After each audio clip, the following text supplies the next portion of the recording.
খাগড়াছড়ির সদর হাসপাতালে গাইনি বিভাগের চিকিৎসকের অবহেলার কারণেই প্রসূতি মায়ের মৃত্যুর অভিযোগ ওঠে। খাগড়াছড়ি থেকে বিপ্লব তালুকদারের প্রতিবেদনে দেখুন বিস্তারিত। গতকাল খাগড়াছড়ি সদর হাসপাতালে প্রসূতি এক মাকে ভর্তি করায় খাগড়াছড়ি জেলা প্রশাসনের ওডারলি পদের কর্মচারী মোহাম্মদ আব্বাস। আব্বাসের অভিযোগ, তার স্ত্রী ফারিয়া সুলতানাকে সকাল ৯টায় খাগড়াছড়ি সদর হাসপাতালে গাইনি বিভাগে ভর্তি করানোর পরেই কিছু পরীক্ষা নিরীক্ষার পর গতকাল বুধবার দুপুর ১টার দিকে প্রসূতি ফারিয়া সুলতানাকে খাগড়াছড়ি হাসপাতালের দ্বিতীয় তলায় অপারেশন থিয়েটারে নিয়ে গিয়ে সাদা কাগজ স্বাক্ষর নিয়ে সিজার ডেলিভারি করায় ডাক্তার নাহিদা আক্তার। ডেলিভারির পরপরই একটি ফুটফুটে পুত্র সন্তান জন্ম দেয় নিহত ফারিয়া সুলতানা। এদিকে নিহত ফারিয়া সুলতানার স্বামী আব্বাস অভিযোগ করে বলেন, আমরা কিছু বুঝে ওঠার আগেই আমাদের সম্মতি না নিয়ে সিজার ডেলিভারি করান ডাক্তার নাহিদা আক্তার।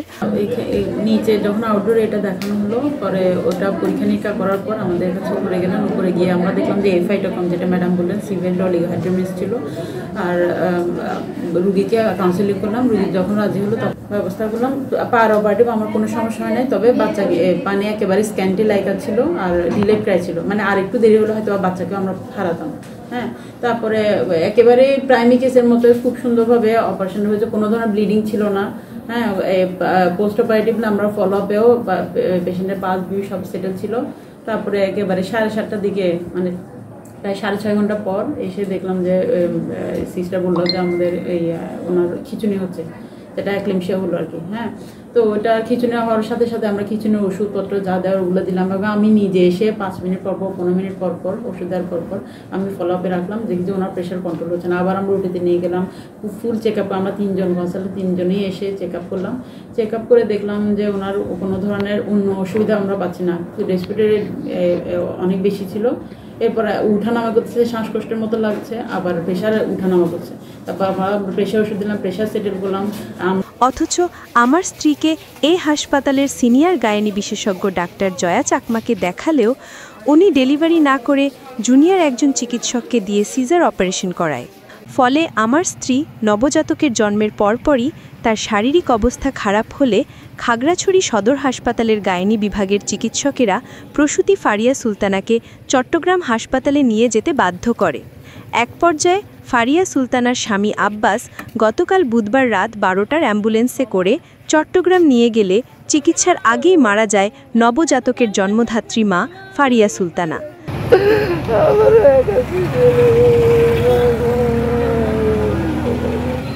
আল্ট্রাসাউন্ডে এফআই যেটা আমরা বলি সেটা কম ছিল, মানে অলিগোহাইড্রোমিয়াস বলি আর কি ডাক্তারি ভাষায়, সেটা হচ্ছে পানির পরিমাণটা কম। তো আমি ওনাদেরকে কাউন্সিলিং করাইছি, বুঝিয়েছি যে এটা বাচ্চাটা পানিটা কমে গেছে, ভর্তি হতে হবে, হয়তো বা সিজারে যেতে হবে। তো ওনারা ভর্তি হয়ে, ওনারা রাজি ছিল, ওনারা ভর্তি হয়ে অপারেশন করেছে। তো অপারেশন করার পরে অপারেশন সময় অসুবিধা হয়নি। অপারেশন আমি না করলে আমার সহকর্মী করেছেন, আমি ছিলাম ওখানে, অসুবিধা হয়নি। 6 ঘন্টা পরে গিয়ে ওনার খিঁচুনি হয়েছে, যেটাকে আমরা বাগদাটির কথায় বলেছি একলামশিয়া হলে তো একটু জটিলতা হয়। তা একলামশিয়াটা ম্যানেজ করা হয়েছে, খিঁচুনি ওষুধ দেওয়া হয়েছে। আমরাও এসেছিলাম। তা আসার পরে আমরা দেখেছি যে ওনার যেটা সমস্যা হয়েছে সেটা হতে পারে যে ওনার শ্বাসের প্রেশার উঠানামা করে। আমরা যা দিয়ে চিকিৎসা, যথাযথ চিকিৎসা দিয়েছি, এবং ওনার হতে পারে, এটা আমরা তো নিশ্চিত বলতে পারছি না, হার্টে কোনো সমস্যা থাকতে পারে যার কারণে ওনার এরকম প্রেশারটা ওঠানামা এবং স্যাচুরেশনটা ওঠানামা করে।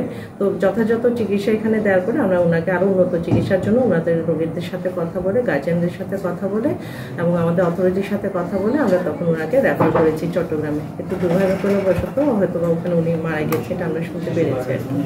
আজ দুপুরে খাগড়াছড়ি সদরে কুমিল্লা টিলা কবরস্থানে চিরনিদ্রায় শায়িত করা হয় প্রসূতি ফারিয়া সুলতানাকে। এদিকে এই ঘটনায় নিহতের পরিবারের সদস্যদের মধ্যে ক্ষোভের সৃষ্টি হয়েছে।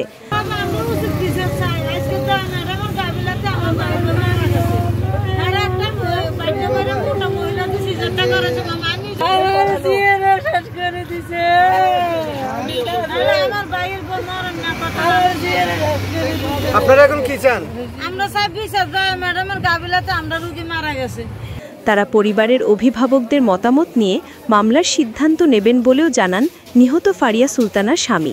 যখন তাকে ভর্তি দেওয়া হয়েছে, ভর্তি দেওয়ার পরে যখন আমরা দোতলায় নিয়ে গেলাম, তখন ওরা বলতেছে যে ওনার অবস্থা খুবই ক্রিটিক্যাল, ওনাকে ইমার্জেন্সি এই সিজার করতে হবে। তো আমাকে ওষুধপত্র কিনতে পাঠাই দিয়ে ওনারা সিজারে ঢুকে গেছে। এর আগে আমার থেকে একটা স্বাক্ষর নিয়ে আমাকে ওষুধপত্র কিনতে পাঠাই দিয়ে ওনারা সিজারে ঢুকে দেখছে। এর পরবর্তী আমার কোনো মতামত নেওয়া হয়নি। আমি ওষুধপত্র নিয়ে আসলে আমার লোকজন আসবে, তারপর আমরা কথাবার্তা বলে করতাম, কিন্তু ওনারা আগেই ঢুকে ফেলছে। আচ্ছা, আপনারা কোন ডাক্তারকে দেখাচ্ছেন এখন এই ঘটনার জন্য? কাকে দায়ী করতেছেন? এখন আমরা দায়ী করতেছি যারা আছে এখানে, যারা ইয়ের সাথে যে সিজারের সাথে জড়িত আছেন তারাই দায়ী। কোন ডাক্তারকে দেখাচ্ছেন আপনারা? আমরা এখানে এসে জয়া চাকমাকে পাইছি। জয়া চাকমা ওনার পরামর্শতে ভর্তি করানো হয়েছে। ভর্তি করানোর পরে যখন আমরা দোতলায় নিয়ে যাই, আমরা মনে করছিলাম যে জয়া চাকমা করবে, কিন্তু তৎক্ষণিক জয়া চাকমা করে নাই, অন্য দিয়ে এটা করাইছে। উনি কি তখন হসপিটালে ছিল? জি, উনি তখন হসপিটালে ছিল। এখন আপনারা কি চান এই ঘটনার জন্য? কি চান আমরা এই ঘটনা আমার আরও মুরব্বীরা আছে, আমরা তারা সবাই মিলে বসে একটা সিদ্ধান্ত নিই। তবে খাগড়াছড়ি সদর হাসপাতালের আবাসিক চিকিৎসক ডাক্তার রিপল বাপ্পি জানান, নিহতির পরিবার যদি কোনো ডাক্তারের অবহেলা নিয়ে লিখিত অভিযোগ করেন, সেক্ষেত্রে এই মৃত্যুর প্রকৃত কারণ জানতে তদন্ত কমিটি গঠন করা হবে। আমাদের এখানে যারা প্রসবের সময় এখানে ভর্তি হন তাদেরকে আমরা সাধারণত চিকিৎসা দিই। প্রথমে নর্মাল ডেলিভারি চেষ্টা করা হয়, দ্বিতীয়টা হচ্ছে আমরা চেষ্টা করি হচ্ছে সিজারের মাধ্যমে। তো নর্মাল ডেলিভারি হোক, সিজার হোক, তারপরে প্রসব পরবর্তী যে কোনো সময় খিঁচুনি হতে পারে, যেটা একলামশিয়া বলা হয়। আপনারা যদি বিভিন্ন তথ্য যদি ঘেটে থাকেন তাহলে ওখানে দেখতে পাবেন যে মাতৃমৃত্যুর দ্বিতীয় কারণ হচ্ছে একলামশিয়া। তো সে একলামশিয়া যে কোনো মহিলার ক্ষেত্রেই যে কোনো সময় প্রসবের পরবর্তী 72 ঘন্টার ভিতরেই দেখা দিতে পারে। তো এখন পর্যন্ত আমাদের কাছে মৃত্যু প্রথম এবং প্রধান কারণটা একলামশিয়া বলে মনে হচ্ছে। আর যদি অভিযোগের ক্ষেত্রে যদি বলা হয়, আমাদের ক্ষেত্রে এখন পর্যন্ত মৌখিকভাবে অভিযোগ করা হয়েছে, লিখিতভাবে কোনো অভিযোগ করা হয় নাই। লিখিত অভিযোগের ভিত্তিতে আমরা তদন্ত কমিটি গঠন করে সিএসআর এর মাধ্যমে আমরা পরবর্তী সিদ্ধান্ত নিব।